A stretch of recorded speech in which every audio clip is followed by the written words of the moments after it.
এক এক যুগের মুজিজা কিন্তু এক একটা মুজিজা, বোঝেন কিনা?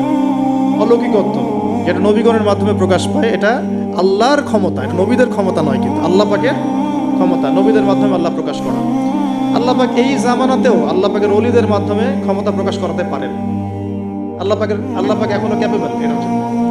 সেরকম মানুষ হতে হবে আগে, সেরকম মানুষ তো হতে হবে। অনেক আল্লাহর বান্দা আছেন, দেখবেন আপনার জন্য দোয়া করছে, আপনার সমস্যা দূর হয়ে গেছে, হয়নি? এমন হয় তো। আল্লাহ পাক, এটা তার ক্ষমতা না, ক্ষমতা কার? আল্লাহ পাকের। এখন ওই সময়কার মুজিজা ছিল কিন্তু কুষ্ঠ রোগীকে ভালো করে দেয়া, মনে আছে? অন্ধত্ব দূর করে দেয়া, এবং মৃত ব্যক্তিকে জীবিত করেছেন ঈসা আলাইহিস সালাম আল্লাহর হুকুমে, মনে আছে? যে যুগের মুজিজা, মানে যে যুগটা, যে বিষয়ে বেশি বৈচিত্র্যময় ছিল, ওই যুগে আল্লাহ পাক ওই মুজিজাই দিয়েছেন। যেমন সুলাইমান আলাইহিস সালামের সময় জিনদের খুব দাপট ছিল, বুঝছেন?